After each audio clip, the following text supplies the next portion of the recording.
हाय मेरी गुड़िया आज घर का काम कर रही है, नजर ना लगे। करना कौन चाहता है, करना पड़ रहा है। तू ना जूते खाने लायक ही है, हट। हेलो एवरीवन, एक लंबे अरसे बाद फिर दोबारा आप सबका जोरदार स्वागत है मेरे चैनल इंग्लिश टीचर पर। वेल, कई बार हमारी लाइफ में कुछ ऐसे काम होते हैं जो हमें पसंद तो बिल्कुल नहीं होते, लेकिन फिर भी हमें करना पड़ता है। उसमें से सबसे मशहूर काम है, वाह लड़कियां समझ गई होगी, जी हाँ, घर का काम।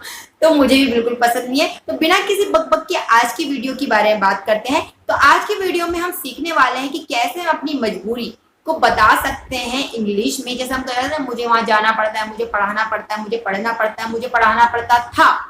इस प्रकार के सेंटेंसेस को हम कैसे इंग्लिश में बोल सकते हैं, आज मैं आपको वो बताने वाली हूँ। तो बिना किसी बकबक के बढ़ते हैं अपनी आज की वीडियो की तरफ।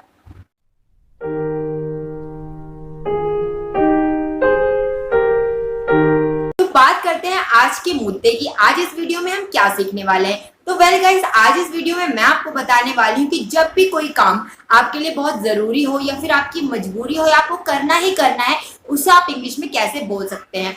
तो चलिए पहले तो हम डिवाइड कर लेते हैं प्रेजेंट और पास्ट। पहले बात करते हैं प्रेजेंट की। प्रेजेंट में सही सब्जेक्ट हमारे वही रहते हैं हमेशा, he she it name I you we they. लेकिन अब इसे कैसे यूज करना है, ध्यान रखना। जब भी आप बात करें नेसेसिटी, नेसेसिटी मतलब कोई काम बहुत जरूरी है, या फिर आप बात करें ऑब्लिगेशन, ऑब्लिगेशन इट मीन्स आपकी कोई मजबूरी, जिसे कंपल्शन भी कहा जाता है, तब हम इसे कैसे यूज करेंगे। पहले मैं बात करती हूँ ही शी इट नेम। इनके साथ आप क्या लगाएंगे जब आपको ऐसे सेंटेंसेस बोलने हो, हैज टू प्लस में वर्ब फर्स्ट फॉर्म। अभी हम पॉजिटिव सेंटेंसेस की बात कर रहे हैं, वेरी गुड। तो मैंने क्या बोला, दोबारा एक बार बोलती हूँ, he she it name plus में हैज टू प्लस में वर्ब फर्स्ट फॉर्म। टू के बाद हमेशा फर्स्ट फॉर्म लगेगा, ये चीज ध्यान रखनी है। और he she it name ऐसे सेंटेंसेस में इनका हेल्पिंग वर्ब क्या होगा, हैज।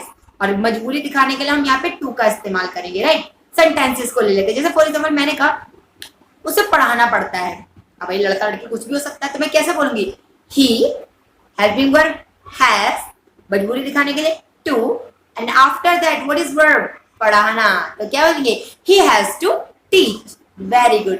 अगर मैं बोलूं उसे पढ़ना पड़ता है, तो कैसे बोलूंगी, शी हैज टू स्टडी।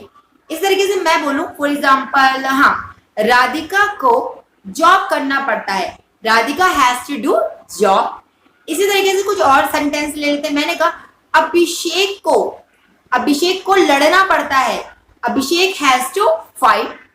तो कितना आसान है कि जब भी हमें कोई काम करना पड़ता है, हमारी मजबूरी है, तब हम उसे कैसे यूज करेंगे, इस तरीके से यूज करेंगे जब भी हम थर्ड पर्सन की बात करेंगे। लेकिन एक चीज और ध्यान रखनी, जरूरी नहीं है अब मैं भाई इंतजार में बैठी रहूंगी जब लास्ट में पढ़ता है आएगा तभी ये मेरी मजबूरी होगी। नहीं भाई, अगर मुझे पता है कि ये काम मुझे करना है, ये जरूरी है मेरे लिए, मुझे करना ही करना है, तो तब भी हम इसका इस्तेमाल करेंगे। जैसे फॉर एग्जाम्पल एक एग्जाम्पल लेते, मैंने कहा उसे स्कूल जाना है, जरूरी है भाई उसे स्कूल जाना है, तो कैसे बोलूंगी, he has to go to school.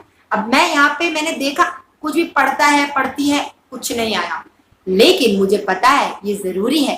और भाई जो काम जरूरी है वो भी तो आपको करना ही है। तो कैसे बना मेरा सेंटेंस, जब मैंने कहा कि उसे स्कूल जाना है, तो कैसे बोलेंगे, he has to go to school.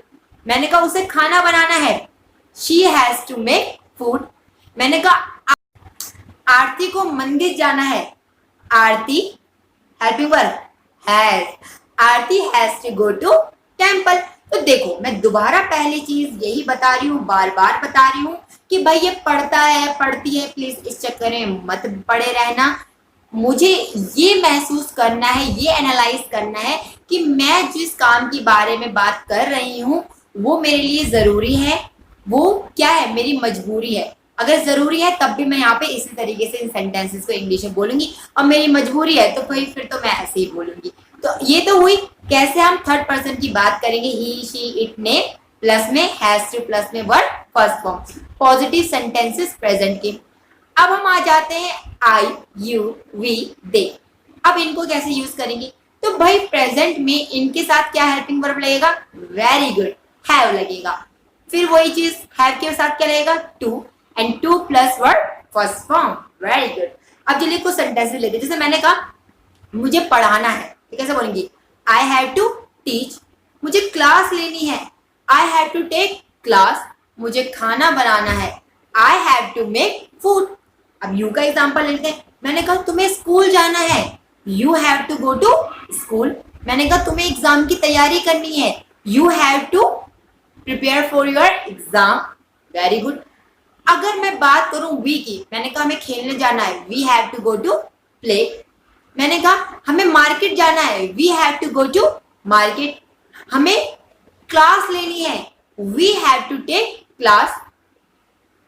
देखिए अगर बात करूं, मैंने कहा उन्हें घर खरीदना है, they have to purchase home.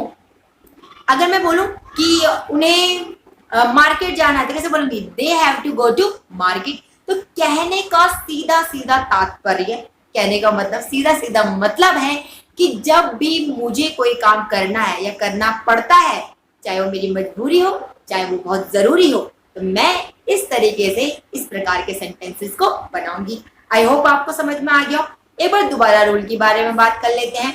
जब भी हम प्रेजेंट में पॉजिटिव सेंटेंसेस बनाएंगे तो ही, शी, इट, नेम, इनके साथ क्या हेल्पिंग वर्ड लगेगी, हैज, प्लस में टू, प्लस में वर्ब फर्स्ट फॉर्म। दोबारा बताती हूँ, he, she, it, name, has to, plus में verb first form. I, you, we, they, इनके साथ हैव टू, प्लस में वर्ब फर्स्ट फॉर्म। उम्मीद है आपको समझ में आ ही चुका होगा। अब बात करते हैं पास्ट सेंटेंसेस की। जब भी हम पास्ट की बात करेंगे, I, you, we, they, he, she, it, name, सबके साथ एक ही हेल्पिंग वर्ब लगने वाला है। वो क्या है, वेरी गुड, हैड, हैड लगेगा। और भाई वही चीज अपनी मजबूरी दिखाने के लिए क्या लगा देंगे, टू, और टू के बाद क्या आता है हमेशा वर्ब का फर्स्ट फॉर्म। तो सेंटेंस कैसे हम बनाएंगे, दोबारा सुन लो रूल को, he, she, it, name, I, you, we, they, सबके साथ हैड टू, प्लस में वर्ब फर्स्ट फॉर्म। अब सेंटेंसेस बनाते हैं। मैंने कहा मुझे ट्यूशन जाना पड़ा, कैसे बोलेंगे, very good, I had to go to tuition. मैंने कहा तुम्हें टाइम पर आना पड़ा, you had to come on time. उसे ट्यूशन जाना पड़ा, she had to go to tuition. हमें खाना बनाना पड़ा, we had to make food. अब मैं दोबारा ऐसा बोला था, पढ़ा है पढ़ी है, ऐसा कुछ नहीं होता है। मैं बोलूं, मैंने कहा मुझे ट्यूशन पढ़ाना था, I had to teach tuition. मुझे स्कूल जाना था, I had to go to school. उसे खाना बनाना था, she had to make food.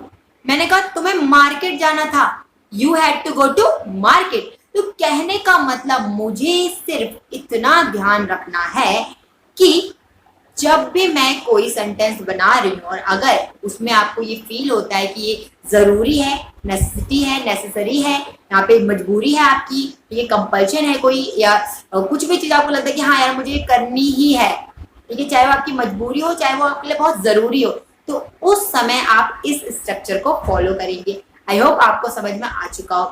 अब बात करते हैं फ्यूचर में सेंटेंसेस कैसे बनेंगे। जी हाँ, फ्यूचर में जरा ध्यान रखना है, हम कहिए ना कि मुझे वहां जाना पड़ेगा, मुझे तुम्हें समझाना पड़ेगा, तुम्हें मेरे घर आना पड़ेगा, तो ऐसे सेंटेंसेस को हम कैसे बनाएंगे, सारे फ्यूचर की बात हम कर रहे हैं। तो अब भाई फिर वही फंडा, he, she, it, name, I, you, we, they, सबके साथ विल हैव टू, प्लस में वर्ब फर्स्ट फॉर्म लगेगा। दोबारा सुन लीजिए, सारे सब्जेक्ट्स के साथ फ्यूचर में क्या लगेगा, फ्यूचर में पॉजिटिव सेंटेंसेस, ओके, तो क्या लगेगा सबके साथ helping verb, will have to, plus में वर्ब फर्स्ट फॉर्म। सेंटेंस बनाते हैं। मैंने कहा मुझे जाना पड़ेगा, I will have to go। तुम्हें मेरे घर आना पड़ेगा, you will have to come at my home। इस तरीके से मैं बोलूं, तुम्हें समझना पड़ेगा, you will have to understand। तुम्हें मुझे कॉल करना पड़ेगा, you will have to call me। हमें खेलना पड़ेगा, we will have to play। हमें जीतना पड़ेगा, we will have to win।